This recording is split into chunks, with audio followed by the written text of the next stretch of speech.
Hey everyone, welcome to my channel guys. आज मैं आपके साथ शेयर करने वाली हूँ Yoonmin Taekook fan fiction when a mafia force marriage with a innocent boy without knowing his a little space का part 36। तो चलिए स्टोरी को स्टार्ट करते हैं।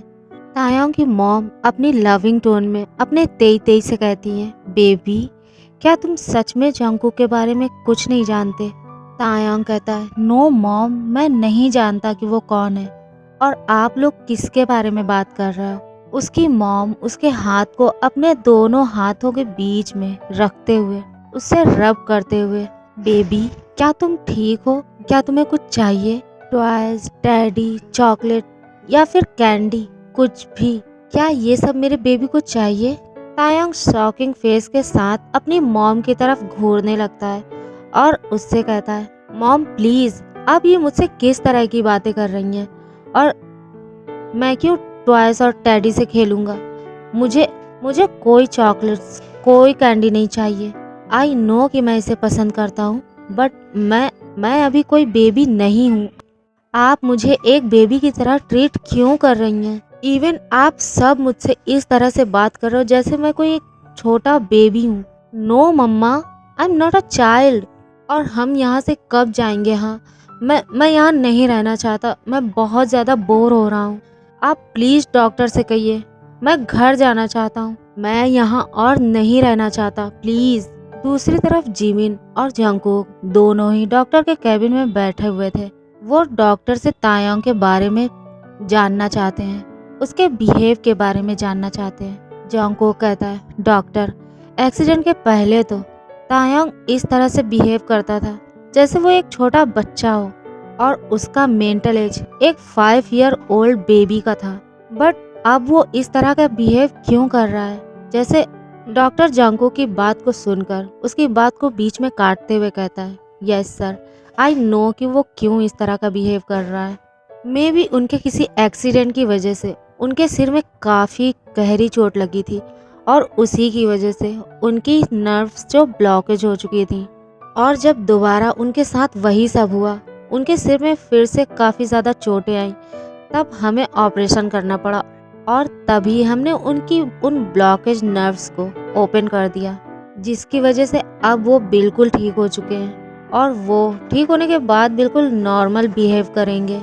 जिस एज में वो अभी हैं, वो अपनी एज के हिसाब से ही बिहेव करने वाले हैं। हमने उनकी सारी रिपोर्ट्स चेक की, अब वो बिल्कुल ठीक है। बट अभी भी आप लोगों को केयरफुल रहना होगा। अभी आपको उनकी बहुत ज़्यादा केयर करने की ज़रूरत है।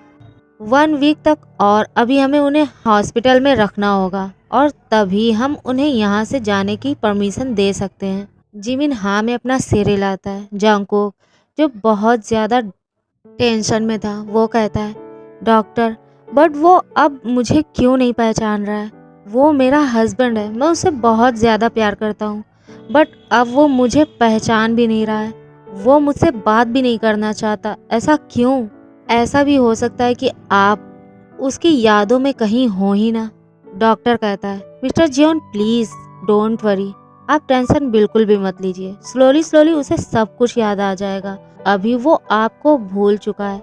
मे बी वो अभी उस कंडीशन में जब उसका फर्स्ट टाइम एक्सीडेंट हुआ था और इसीलिए वो अपनी फैमिली को तो याद कर पा रहा है, बट आपको नहीं। बिकॉज आपकी शादी उससे तब हुआ जब वो लिटिल स्पेस में था और अब वो नॉर्मल हो चुका है। तो प्लीज़ आप अपने लव, अपने केयर से उसे अपने लव के बारे में याद दिला सकते हो और बिल्कुल भी टेंशन मत लीजिए। हम उनका अच्छे से ख्याल रखेंगे। बस आप लोग उन्हें टाइम पर मेडिसिन देते रहिए जिससे वो अपनी जो मेमोरी खो चुके हैं वो उन्हें याद आ जाए। जंगकुक कहता है, थैंक्स डॉक्टर, प्लीज़ आप उसे जल्दी से अच्छा कर दीजिए बिकॉज मैं उससे दूर नहीं रह सकता। डॉक्टर स्माइल करते हुए कहता, I try my best mister Jeon. Taeyong की मॉम, जो तायोंग को जंगकुक के बारे में बताना चाहती है, वो उससे कहती है, बेबी वो तुम्हारा हस्बैंड है, तुम कैसे उसे याद नहीं कर पा रहे हो? तुम तो उसे बहुत ज़्यादा लाइक करते हो ना, और वो भी तुम्हारे लिए डीपली फील रखता है। तायोंग को जंगकुक के बारे में जान के हैरानी होती है। वो कहता है, मॉम आप लोग ऐसा कैसे कर सकते हो? आप लोग मेरी शादी कैसे कर सकते हो? मैं तो उसे जानता भी नहीं हूँ और आप लोगों ने मेरी शादी उसके साथ कर दी। आप लोग ऐसा कैसे कर सकते हो मेरे साथ? मुझे किसी से बात नहीं करनी, आप लोग जाइए यहाँ से। और ये सब कहते हुए तायंग हैविली ब्रीथ लेने लगता है। वो पैनिक करने लगता है। मिस्टर मिन जो मिसेस मिन के हाथ पे अपने हाथ को रखते हुए उसे हल्के से स्क्वीज करते हुए कहते हैं, प्लीज उसे फोर्स मत करो। उसे अगर कुछ याद नहीं है तो तुम क्यों उसे फोर्सफुली वो सब याद दिलाना चाहती हो? हाँ, यू नो ना कि अभी उसकी कंडीशन ऐसी नहीं है कि हम उसे प्रेशराइज करें। नर्स जो रूम में ही थी वो तायोंग के पास आकर उसे बेड पर स्लोली लिटा देती है। उसे एक नींद का इंजेक्शन इंजेक्ट करने के बाद मिस्टर मिन और मिसेस मिन से कहती है, आप लोग प्लीज पेशेंट को अकेला छोड़ दीजिए। आप लोग उससे ऐसी कोई भी बात मत करिए जिससे उन्हें उनके माइंड पर प्रेशर डालना पड़े। इससे उनकी हेल्थ पर काफ़ी ज़्यादा इफेक्ट हो सकता है। और वो दोनों भी रूम से बाहर चले जाते हैं। योंगी जो हॉस्पिटल तायंग से मिलने के लिए आया हुआ था, वो अपने मॉम डैड को तायंग के वार्ड से बाहर देखकर उससे कहता है, मॉम डैड क्या तेती सो रहा है? वो अब ठीक तो है ना? कैसा है वो? मुझे उसकी बहुत ज़्यादा फिक्र हो रही थी और इसीलिए मैं घर पे वेट नहीं कर पाया और ड्राइवर के साथ अभी उसे देखने के लिए आ गया। जिमिन और जंगकुक जो डॉक्टर से बात करने के बाद वहीं पर आ जाते हैं। जिमिन योंगी को देखकर उससे अपनी कोल्ड टोन में कहता है, बेबी बॉय तुम यहाँ क्या कर रहे हो? मैंने तुमसे मना किया था ना, तुम्हें समझाया था कि अभी तुम्हें अपना ख्याल रखने की बहुत ज़्यादा ज़रूरत है और फिर भी तुमने मेरी बात को नहीं सुना और तुम यहाँ आ गए। हाँ, तुम क्यों आए और तुम्हें यहाँ आने की परमिशन किसने दी? योंगी कहता है, डोंट वरी मैं बिल्कुल ठीक हूँ, मैं बस तेती को देखना चाहता था। तुमने डॉक्टर से बात की? क्या अब वो ठीक है? क्या कहा डॉक्टर ने? क्या अब तेती ठीक है? जंगकुक एक सैड स्माइल के साथ कहता है, अब वो ठीक है। इवन वो बिल्कुल ठीक हो चुका है। योंगी और उसके मॉम डैड जो तीनों ही जिमिन की तरफ शॉक्ड फेस के साथ देख रहे थे। जिमिन हाँ में अपना सिर हिलाते हुए कहता है, यस अब वो बिल्कुल ठीक है। हमने डॉक्टर से बात की, डॉक्टर ने उसका चेकअप किया और डॉक्टर ने उसके सारे चेकअप करने के बाद जो हमें बताया वो यही है कि तायांग अब बिल्कुल ठीक हो चुका है। अब वो लिटिल स्पेस नहीं रहा, वो अब नॉर्मल लोगों की तरह हो चुका है और इसीलिए वो जंगकुक को भी नहीं पहचान रहा है। वो जंगकुक के बारे में नहीं जानता। उन सबको ये सब सुन के बहुत ज़्यादा हैप्पी फील हो रहा था।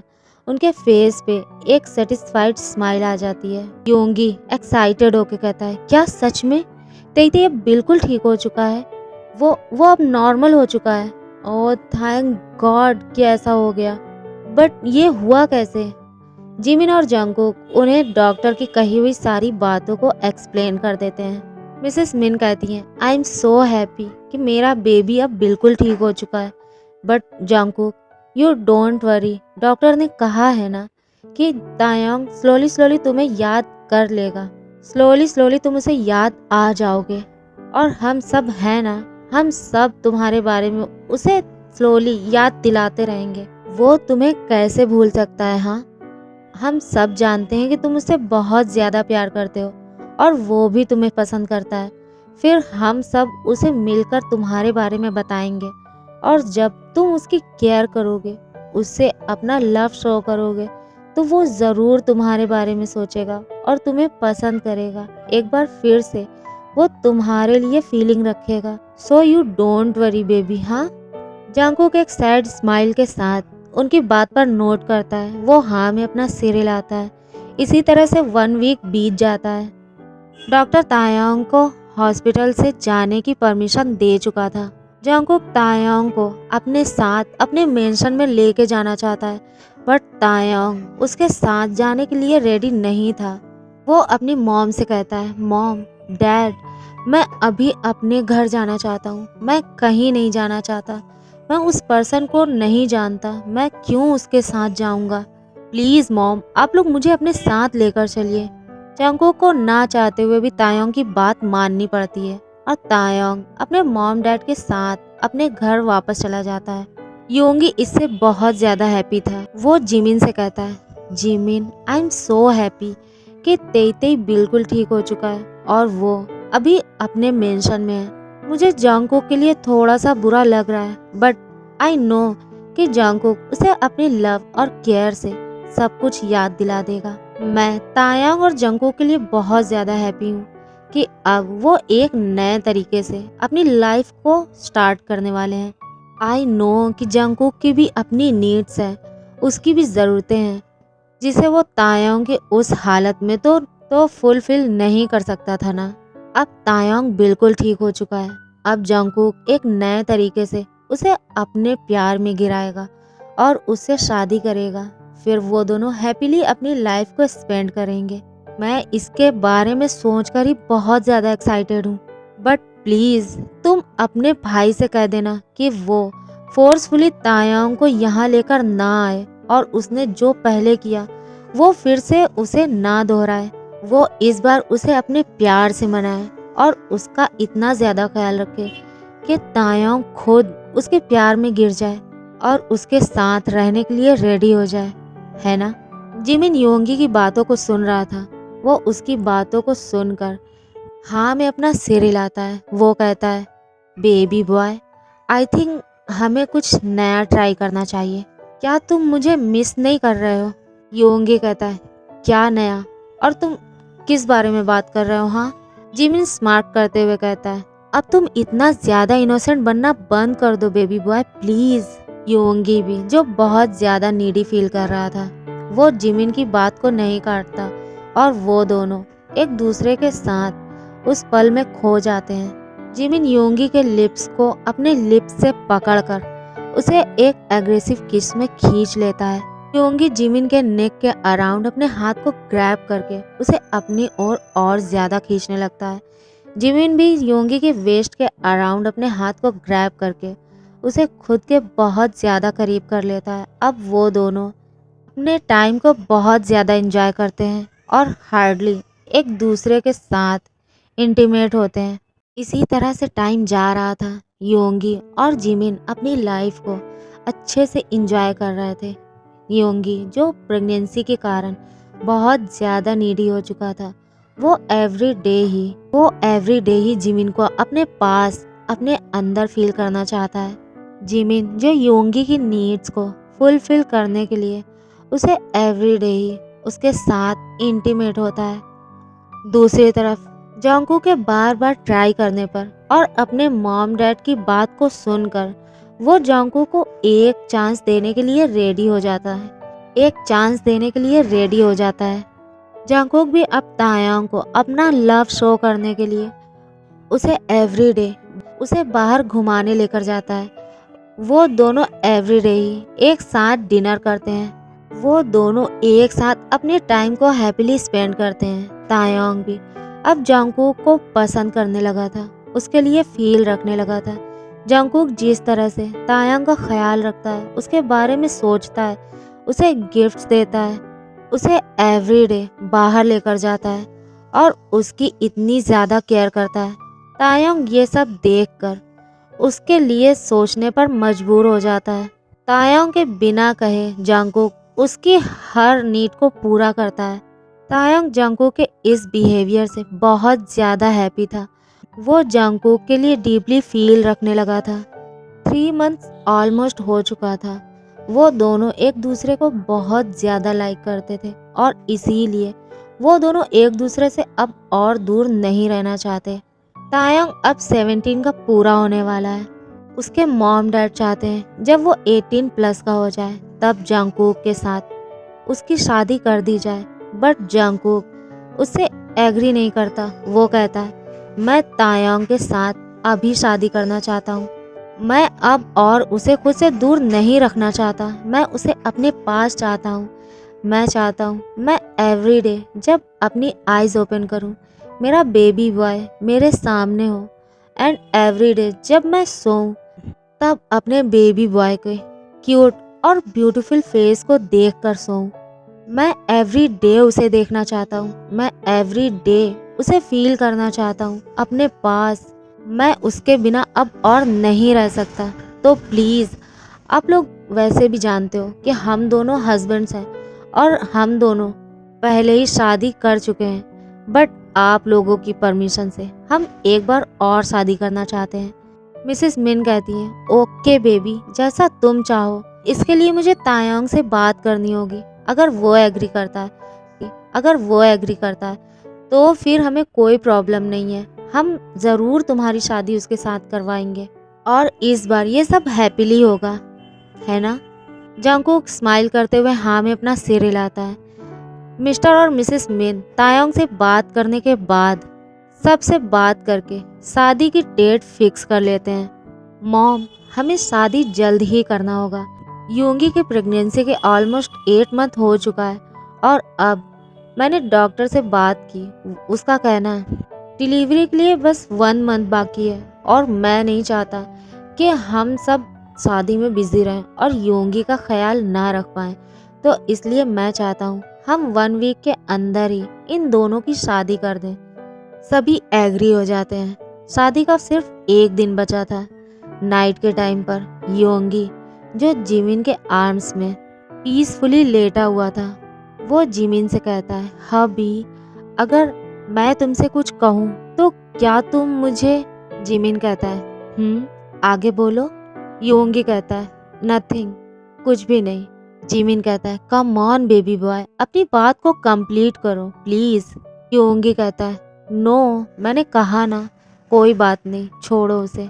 जिमिन उसे फोर्स करने लगता है। योंगी ना चाहते हुए भी अपनी बात को कंप्लीट करते हुए कहता है, हबी, अगर मुझे कुछ हो गया, डिलीवरी को सिर्फ 1 मंथ बाकी है, और अगर डिलीवरी के टाइम पर मुझे कुछ हो गया और मैं तुम सबको छोड़कर चला गया, तब तुम क्या करोगे? जिमिन योंगी की बात को सुनकर अपने कोल्ड फेस के साथ अपनी कोल्ड टोन में कहता है, क्या तुम पागल हो? तुम्हें किसने हक दिया हाँ इस तरह की बात करने का? आज तुमने जो कहा दोबारा मैं वो तुम्हारे माउथ से नहीं सुनना चाहता हूँ, ओके? योंगी स्माइल करते हुए जिमिन के फेस की तरफ देखते हुए कहता है, ओ माय हबी, तुम इतना ज्यादा गुस्सा क्यों हो जाते हो? हाँ, मैं तो बस एक नॉर्मल बात कर रहा था कि अगर मुझे कुछ हो गया तब तुम क्या करोगे? तुम किस तरह से रहोगे? क्या तुम हमारे बेबी का ख्याल रख लोगे? क्या तुम उसकी टेक केयर कर लोगे? जिमिन गुस्से में कहता है, अब तुम मेरे हाथ से बहुत जोर का स्लैप खाने वाले हो। हाँ, मैं तुम्हें कुछ नहीं कहता, इसका मतलब ये नहीं है कि तुम जो मन में आए वो बोलो। योंगी कहता है, नो, पहले मुझे बताओ कि अगर ऐसा हुआ तब तुम क्या करोगे? जिमिन कहता है, मैं ऐसा होने ही नहीं दूंगा। मैं तुम्हें खुद से दूर कभी नहीं जाने दूंगा, कहीं नहीं जाने दूंगा।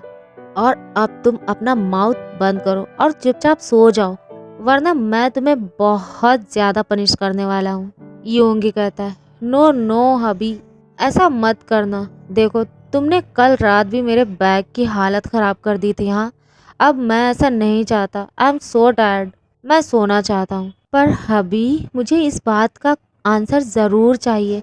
मैं कल मॉर्निंग में तुमसे इस बात का आंसर चाहता हूँ कि अगर मैं तुम्हें छोड़कर चला गया तो तुम क्या करोगे? ओके गाइस, आज के लिए बस इतना ही। गाइस, अगर आपको मेरी स्टोरी पसंद आती है तो प्लीज़ इसे लाइक करें, शेयर करें और कमेंट करें। मेरे चैनल को सब्सक्राइब करके मुझे सपोर्ट करो please. Thank you so much. Thanks for watching my video. Love you, take care and bye bye.